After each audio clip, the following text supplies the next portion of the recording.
ಎಲ್ಲರಿಗೂ ನಮಸ್ತೆ. ಯಾರಿಗೂ ಆಗಲಿ, ಯಾರಿಗೇ ಆಗಲಿ, ಯಾವುದೇ ಉದ್ದೇಶಗಳಿಂದ ಯಾರು ಏನು ಇದು ಮಾಡಲೇಬೇಕು ಅಂತ ಯಾರು ತಪ್ಪು ಮಾಡಲ್ಲ.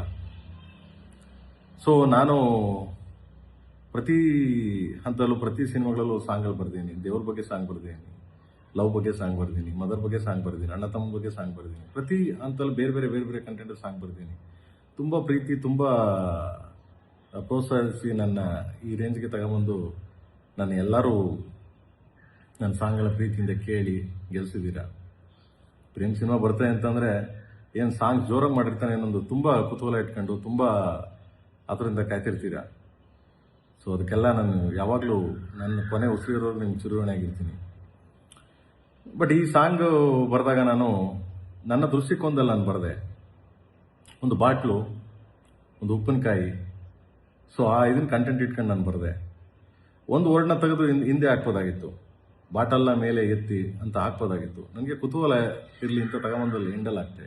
ಯಾಕೆ ಕುತೂಹಲ ಇರಲಿ ಅಂದರೆ, ಒಂದು ಸಾಹಿತ್ಯ ರಚನೆ ಮಾಡಬೇಕಾದ್ರೆ ಒಬ್ಬ ಸಾಹಿತಿ ಹಂಗೂ ಮಾಡ್ಬೋದು, ಹೀಗೂ ಮಾಡ್ಬೋದು ಅಂತ. ಅದನ್ನು ನಾನು ಒಲಗರ ರೀತಿಯಲ್ಲಿ ಆಗಲಿ, ಬೇರೆ ಯಾರಿಗಾರು ನೋಯಿಸ್ಬೇಕು ಅಂತ ಆಗಲಿ, ಯಾರಿಗೂ ತೊಂದರೆ ಕೊಡಬೇಕು ಅಂತಾನೆ ಆಗಲಿ, ಯಾವ ಉದ್ದೇಶಕ್ಕೂ ಮಾಡಿದೋನಲ್ಲ ನಾನು. ಯಾಕಂದರೆ ಇವತ್ತಿನವರೆಗೆ ನಾನು ಮಾಡಿಲ್ಲ, ನನಗೆ ಸಾಯೋವರೆಗೂ ನಾನು ಮಾಡೋದು ಇಲ್ಲ. ನನಗೆ ಅದು ಅವಶ್ಯಕತೆಯೂ ಇಲ್ಲ ನನಗೆ. ಸೊ ಇದರಿಂದ ಸುಮಾರು ಜನಕ್ಕೆ ಅದು ಯಾವ ದಿಕ್ಕಲ್ಲಿ ಅದನ್ನು ಅರ್ಥ ಮಾಡ್ಕೊಂಡಿದ್ದಾರೋ, ಸೊ ನನಗದು ಗೊತ್ತಿಲ್ಲ. ನನ್ನ ಅರ್ಥದ ಪ್ರಕಾರ ನನ್ನ ಬರೀಬೇಕಾದ್ರೆ ನಾನು ಈ ಅರ್ಥದಲ್ಲಿ ಅದನ್ನು ಹೇಳಿದೆ. ನಾನು ಮೀಡಿಯಾ ಮುಂದೆನೂ ಅದನ್ನು ಹೇಳಿದೆ. ನಾನು ಆದರೂ ತುಂಬ ಜನ ನನ್ನ ಪ್ರೀತಿ ಮಾಡೋರು, ನನ್ನ ತುಂಬ ಹೃದಯ ಕತ್ತರುವಂಥದ್ದಾಗೋರು, ನನ್ನ ಫ್ಯಾನ್ಸ್ಗಳಾಗಲಿ, ನನ್ನ ಫ್ಯಾಮಿಲಿ ಆಗಲಿ, ಎಲ್ಲರೂ ನಾನು ತುಂಬ ಪ್ರೀತಿ ಮಾಡೋರು. ಸೊ ಕೆಲವ್ರಿಗದು ಹರ್ಟ್ ಆಗಿರ್ಬೋದು, ಕೆಲವ್ರಿಗದು ನನ್ನಿಂದ ಪ್ರೇಮ್ ಈ ಥರನಾ, ಪ್ರೇಮ್ ಹಿಂಗೂ ಬರೀತಾನ ಅಂತ ಕೆಲವರೆಲ್ಲ ಕೇಳಿದ್ರು. ಸೊ ನಾನು ಒಬ್ಬ ಸಾಹಿತಿ ಆದಮೇಲೆ ಸಾಹಿತ್ಯ ರಚನೆ ಮಾಡ್ಬೇಕಾದ್ರೆ ಹಾಗೂ ಬರೀಬೇಕು, ಹೀಗೂ ಬರೀಬೇಕು, ಎಲ್ಲ ಥರ ಬರೀಬೇಕು. ಬಟ್ ಹಂಗನ್ಬಿಟ್ಟು ಕೀಳು ಭಾವನೆಯಲ್ಲಿ ಯಾರ್ದು ಕೀಳು ಮಟ್ಟದ ಸಾಹಿತ್ಯಗಳನ್ನ ಬರೀಬಾರ್ದು. ಬಟ್ ಇದನ್ನು ನನ್ನ ದೃಷ್ಟಿಕೋನದಲ್ಲಿ ನಾನು ಬಾಟಲ್, ಉಪ್ಪಿನಕಾಯಿ ನಿಮ್ಗೆ ಅವಾಗಲೇ ಹೇಳಿದೆ ನಾನು. ಸೊ ಬಾಟಲ್ನ ಮೇಲೆ ಎತ್ತಿ ತೊಟ್ಟಿಗೆ ತಂಗೊಳಗೆ ಇಳಿಸಿ ಅಂತ ದಿಸ್ ಅ ಬಾಟಲ್ ಅದು.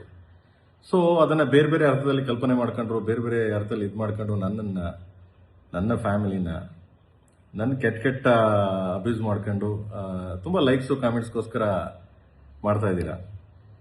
ಎನಿವೆ ಥ್ಯಾಂಕ್ಸ್, ಅವ್ರಿಗೆಲ್ಲ ಒಳ್ಳೇದಾಗಲಿ.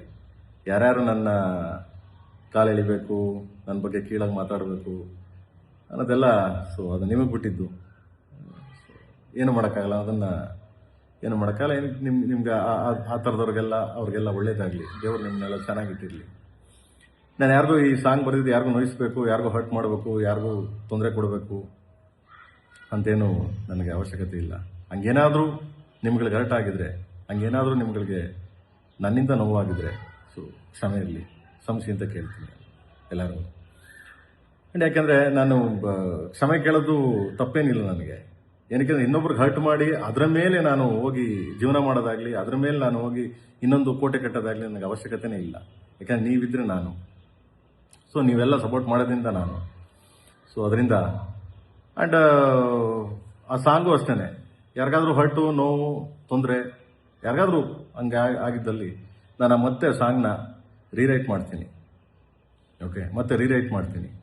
ಸೊ ಮತ್ತೆ ತಿರ್ಗಾ ದೇಶಾದ್ಯಂತ ರಿಲೀಸ್ ಮಾಡ್ತೀನಿ, ಮತ್ತೆ ಬರೀತೀನಿ ಅದನ್ನು, ಬೇರೆ ಬರೆದು ಮತ್ತೆ ಮಾಡ್ತೀನಿ. ಯಾಕೆಂದರೆ ನಿಮ್ಗೆ ಹರ್ಟ್ ಮಾಡಿ, ನಿಮಗೆ ತೊಂದರೆ ಕೊಟ್ಟು, ನಿಮಗೆ ನೋಯಿಸಿ ನಾನು ಯಾವತ್ತೂ, ನನಗೆ ಆ ಥರದ್ದು ಉದ್ದೇಶನೂ ಬೇಡ. ನನಗೆ ಅದೇನು ಅರ್ಥ ಆಗಿದೆ ನನಗದು ಗೊತ್ತಿಲ್ಲ.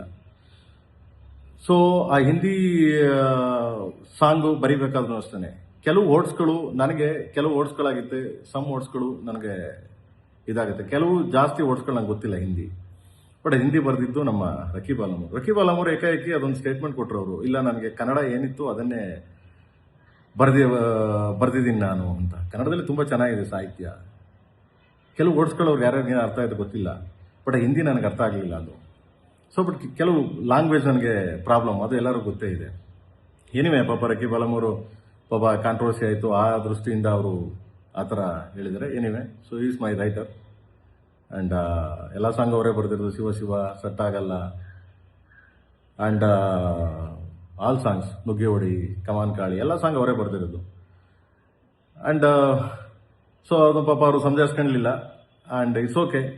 ಸೊ ಅವರು ನನ್ನ ಇದ್ರ ಮೇಲೆ ಹಾಕಿದ್ರು. ಎನಿವೆ, ಸೊ ನಾನು ಒಪ್ಕೋತೀನಿ, ಆಯಿತು ಅಂತ ನಾನು ಅದನ್ನು ಅಗ್ರಿ ಮಾಡ್ತೀನಿ. ಯಾಕೆಂದರೆ ಅವರು ಎಲ್ಲೋ ಭಯದಿಂದ ಎದ್ರಕೊಂಡು, ಭಯದಿಂದ ತುಂಬ ಇದರಿಂದ ಅಯ್ಯೋ ನಾನು ಈ ಥರ ಹಿಂಗಾಗ್ತಿದೆ ನನಗೆ ಅಂತ ಎದ್ರಕೊಂಡು ಅವರು ಪ್ರೊಡಕ್ಷನ್ ಮೇಲೆ ಆಗಲಿ, ಪ್ರೇಮ್ ಮೇಲೆ ಆಗಲಿ, ಸೊ ಸಿನಿಮಾ ಮೇಲೆ ಆಗಲಿ ಹಾಕಿದ್ದಾರೆ. So anyway, so no problem. And ನೂರ ಅಷ್ಟೇ, ನೂರವರು ಬಂದ್ಬಿಟ್ಟು ಸಿನಿಮಾ ಮಾಡಬೇಕಾದ್ರೆ ನೂರವ್ರು ಮಾತಾಡಿರೋದು ರಿಯಲಿ ನನಗೆ ತುಂಬ ತಪ್ಪದು. ಯಾಕೆಂದರೆ ಯಾವುದೇ ಕಲಾವಿದ ಆಗಲಿ, ಯಾರೇ ಆಗಲಿ, ಒಂದು ಸರಿ ಸಿನಿಮಾ ಮಾಡ್ಬೇಕಾರೆ, ಒಂದು ಸರಿ ಕಮಿಟ್ ಮಾಡಬೇಕಾರೆ ಸಾಂಗ್ ಕೇಳ್ತಾರೆ, ಸಾಹಿತ್ಯ ಕೇಳ್ತಾರೆ, ಆಮೇಲೆ ಅವ್ರ ಎಕ್ಸ್ಪ್ರೆಷನ್ ಹೆಂಗೆ ಬರುತ್ತೆ, ಸಾಹಿತ್ಯ ಗೊತ್ತಿಲ್ಲ ಎಕ್ಸ್ಪ್ರೆಷನ್.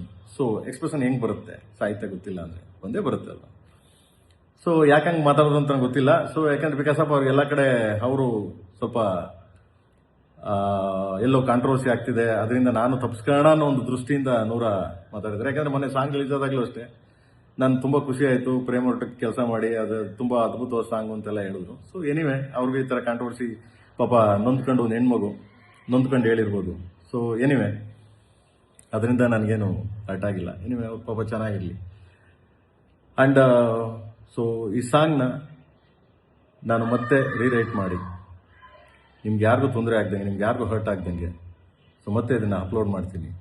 ಓಕೆ. ಆ್ಯಂಡ್ ಯಾರಿಗಾದ್ರೂ ನಿಮ್ಗೆ ಹರ್ಟ್ ಆಗಿದ್ರೆ, ಸೊ ಯಾರಿಗಾದ್ರೂ ನನ್ನಿಂದ ನಿಮ್ಗೆ ತೊಂದರೆ ಆಗಿದ್ರೆ, ನನ್ನಿಂದ ನಿಮಗೆ ನೋವಾಗಿದ್ರೆ, ಸೊ ಕ್ಷಮೆ ಇರಲಿ. ನನ್ನ ಕಡೆಯಿಂದ, ನನ್ನ KD ಟೀಮ್ ಕಡೆಯಿಂದ ಹಾಗೂ KVN ಪ್ರೊಡಕ್ಷನ್ ಕಡೆಯಿಂದನೂ ನಾನು ನಿಮ್ಗಳಿಗೆಲ್ಲ ಕ್ಷಮೆ ಕೇಳ್ತೀನಿ. And thank you.